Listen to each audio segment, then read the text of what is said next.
আমার আল্লাহ বলেন লাকাদ খালাকনাল ইনসান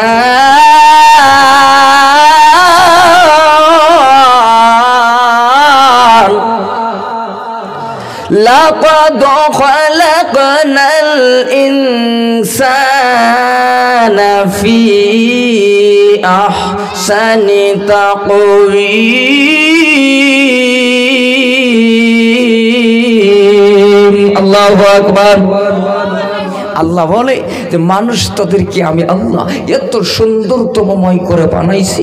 পৃথিবীর জমিনে এত সুন্দর মানুষ, এত গঠনের মানুষ, এত সুন্দর চেহারার মানুষ, এত সুন্দর বস্তু জীব আমি পৃথিবীতে আর কিছুই তৈয়ার করে নাই। একটু আওয়াজ দেখুন সুবহানাল্লাহ। বাড়িতে গিয়ে কইেন সুবহানাল্লাহ, একটু জোরে কোন সুবহানাল্লাহ। সুবহানাল্লাহ আওয়াজ দেন। সুবহানাল্লাহ কইতে কইতে কইতে কইতে গত রাত্রে মাহফিল আছে। মাহফিলে জোরে জোরে সুবহানাল্লাহ কওয়ার জন্য কইছি, হ্যাঁ যুবক মাঝখানে একটা বহা যুবকরে কইছি জোরে কও সুবহানাল্লাহ। যুবক উঠটা কয় হুজুর থামেন। আমি বললাম ভাই কি হয়েছে? জোরে সুবহানাল্লাহ কই না কা। যুবক হুজুর সন্ধ্যার থাকি এটি বসে ওয়াজ শুনবি নাকি? তোমরা তো জানেন না হুজুর, পোশাবের ঠেলায় মোর পেটটা ফুলি গেছে। তোমরা আসি যে ঠেলা দিছেন জোরে কোন সুবহানাল্লাহ। হুজুর তোমার সাথে সুবহানাল্লাহ কইছে এডি মোর ক্লিয়ার হয়ে গেছে। তো অমন যাতে না হয়, প্রস্রাব লাগলে প্রস্রাব করে আয়া উজু করে আয়া ভাই। আর কিছু হইলো আলোচনা বাড়িতে নিয়ে যাওয়ান লাগবো, কথা কন ঠিক না বেটি? খালি সবা হইনা গেলেন আর হইব না, কিছু হইলো বাড়িতে নিয়ে যা লাগবো, কথা কন ঠিক না বেটি? সম্মানিত মা বোনেরা, ও আম্মা জান খাদিজাতুল কুবরার উদ্দেশ্যনীরা শোনেরা ও মা গো, মরিয়মের উদ্দেশ্যনীরা, আসিয়ার উদ্দেশ্যনীরা, উম্মে সালমার উদ্দেশ্যনীরা, মা ফাতেমার উদ্দেশ্যনীরা, উম্মে কুলসুমের উদ্দেশ্যনীরা, খাতুনে জান্নাত ফাতেমার উদ্দেশ্যনীরা, আল্লাহর নবীর স্ত্রী আম্মা জান খাদিজাতুল কুবরা রাদিয়াল্লাহু তাআলার কেমন ছিলেন? তোমাদের মতোই নারী, তোমাদের মতোই মহিলা, তোমাদের মতোই নারীর হেরে পর্দার আলোর মা গো, শুনে নাও জেনে নাও, তোমাদের মতো নারী ছিল রে আজকালকার জামানার মধ্যে মা বোনেরা সিনেমার নায়িকাদেরকে দেখে দেখে রে তারা তাদের সিনেমার নায়িকাদের দেখে দেখে আদর্শ মানে, কথা কোন ঠিক না বেটি?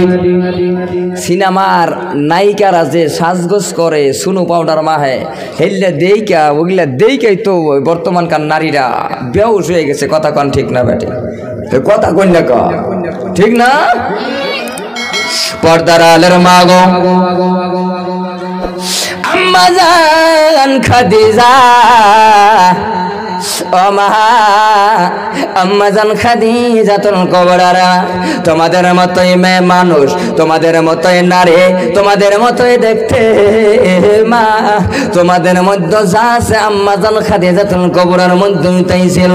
কিন্তু তফাৎ একটাই তফাৎ গো, আম্মা জান খাদিজা ইসলাম মেনে নিয়েছে, আম্মা জান খাদিজা কোরআন মেনে নিয়েছে, আর আম্মা জান খাদিজা জীবনে নামাজ ছাড়ে নাই। আম্মা জান খাদিজা কেমন গরিব ছিল রে পর্দার আলের মা, একটু বানা করে ওয়াজটা রেকর্ড করে বাড়িতে নিয়ে যাইবেন। এ আম্মা জান, আমার আপনার নবী বিশ্ব নবী রাহমাতুল লিল আলামিন, মায়ার নবী রাহমাতুল লিল আলামিন কালেমার দাওয়াত দিতে এই আম্মা জান খাদিজার ঘরে যেমন প্রবেশ করলেন, প্রবেশ করার সাথে সাথে গো আমার আপনার মায়ার নবীজি লক্ষ্য করে দেখে খাদিজার গায়ে যে কাপড়টা পরনে আছে, ওই কাপড় আম্মা জান খাদিজার শরীরে যে কাপড়, ওই কাপড়ের মধ্যে হাজার হাজার তালি লাগানো। বর্তমান জামানায় মা বোনেরা তালিওয়ালা কাপড় পিনবে কি? পিনবে? ও পর্দার আলের মা গো, আম্মা জান খাদিজা হাজার হাজার তালি লাগানো কাপড় পরো বিশ্ব নবী রাহমাতুল লিল আলামিন নবী এবার লক্ষ্য করে তাকায় দেখলেন খাদিজা তোমার শরীরের মধ্যে হাজার হাজার তালি লাগানো কাপড়, তোমার কি একটু মনে ফুর্তি আসে না রে? দুনিয়ার কোনো মায়া আসে না? আম্মা জান খাদিজা এই কথাটা শোনা মাত্রই দুইটা চোখের পানি জনজার করে মা কেঁদে দিলেন, ছেড়ে দিলেন। এবার আম্মা জান খাদিজাতুল কুবরা কান্দে। বিশ্ব নবী বলেন খাদিজা বালা কথা জিজ্ঞেস করলাম রে খাদিজা, কেন কান্দ রে? খাদিজা বলেন নবী গো আমি দুনিয়া চাই না গো নবী, ও নবী আমি খাদিজা হাজার হাজার তালি লাগানো কাপড় আমি কিনলাম, নবী গো আমি বালা কাপড় চাই না। ও পর্দার আলের মা গো, ও আসিয়ার উদ্দেশ্যরীরা, আম্মা জান ফাতেমার উদ্দেশ্যরীরা, খাদিজাতুল কুবরার উদ্দেশ্যরে পর্দার আলের মারা, তোমরা যে প্যান্ডেলের মধ্যে বসেছ মা, কেন মা সিনেমার নায়িকাদের আদর্শ বাদ দিয়ে দাও, সিনেমার নায়িকার আদর্শ তোমরা বাদ দাও, একমাত্র আদর্শ মানো রে মা, খাদিজার আদর্শ মানো, ফাতেমার আদর্শ মানো, মা মরিয়ম বিবি মরিয়মের আদর্শ মানো। যদি মানতে পারো তাহলে নিশ্চিত তোমরা জান্নাতি জান্নাতি জোরে কোন সুবহানাল্লাহ। নারে তাকবীর। পর্দার আলের মা খাদিজার শরীরে যে কাপড়টা পরছে মা, হাজার হাজার তালি লাগানো। মায়ার নবী আমার ডাক বললেন খাদিজা আর একটা তালি দিব, তোমার কাপড়ের মধ্যে জায়গা নাই। খাদিজা ডাক বললেন নবী গো, ও নবী আমি খাদিজা আপনার কাছে বিবাহ বসেছি নবী গো, এক মন নয় দুই মন নয় গো, 40 মন স্বর্ণ নিয়ে আপনার কাছে বিবাহ বসলাম। ও পর্দার আলের মা, ও আম্মা জানেরা শোনে না, ও আম্মা জানেরা ভালো করে বোঝার চেষ্টা করো, তোমাদের মতো মেয়ে তোমাদের মতো নারী আম্মা জান খাদিজা 40 মন স্বর্ণ নিয়ে বিশ্ব নবীর কাছে বিবাহ বসলেন। আচ্ছা জোরেন বলেন তো, এক ভরি দুই ভরি হলেও সিস্টেম আসে, কয় মন সোনা? কথা না করলে শ্রোতা যদি গরম না হয় বক্তার ওয়াজ গরম হয় না। কয় মন স্বর্ণ? 40 মন স্বর্ণ। এ পর্দা নিশিনা ও আম্মালা একটু বালা করে মাস্টার রেকর্ড করে দ্বিতীয়বার শোনার চেষ্টা করবারে মা, তোমাদের মতো মা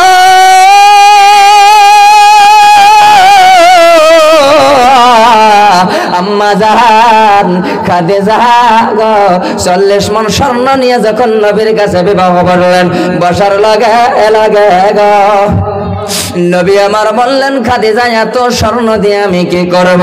বিশ্ব নবীর স্ত্রী খাদিজা বলে নবী এই 40 মন স্বর্ণ রে ইসলামের রাস্তায়, কোরআনের রাস্তায়, জিহাদের রাস্তায় আপনি এক এক করে খরচ করতেই থাকবেন। জোরে কান সুবহানাল্লাহ। ও পর্দা নিশিনা মা গো, একটা কথা ভালো করে মনে নাও, শুনে নাও মা, হে সসকাল এলাকার মা, কার আদর্শ মনোরমা, তোমার আদর্শ যদি ভালো হয় তোমার সন্তান তোমার ছেলের আদর্শ ভালো হবে।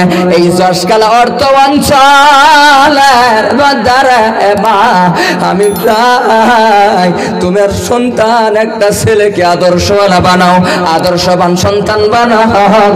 আমি বলি না আপনার সন্তানকে মাদ্রাসায় পড়ানো না, কিন্তু আপনার সন্তানকে স্কুলে পড়ান, আপনার সন্তানকে কলেজে পড়ান, কিন্তু মা আমার আল্লাহর কোরআন সঙ্গে রাইখা গো আদর্শবান বানানোর চেষ্টা করো। কথা কোন ঠিক না বেঠি? আম্মা জান খাদিজা এবার লক্ষ্য করবেন রে মুসলমান, খাদিজা কি বলে? বর্তমান জামানার নারীরা তো কবরকে ভয় করে না, জাহান্নামের আগুনকে মা তোমরা ভয় করো না কেন? কবরকে কেন ভয় করো না? আম্মা জান খাদিজাতুল কুবরার মতো যদি একটু ভয় করতে পারো না, একটু ভয় যদি তোমাদের আসে, খাদিজার আদর্শ যদি তোমাদের মধ্যে ফিটিং হয়ে যায় রে, নিশ্চিত তুমি জান্নাতি জান্নাতি জান্নাতি। জোরে কোন সুবহানাল্লাহ, নারে তাকবীর। খারাপ পাইতেছেন নি? আবার খারাপ পাইতেছেন না তো? আম্মা জান খাদিজা কবরকে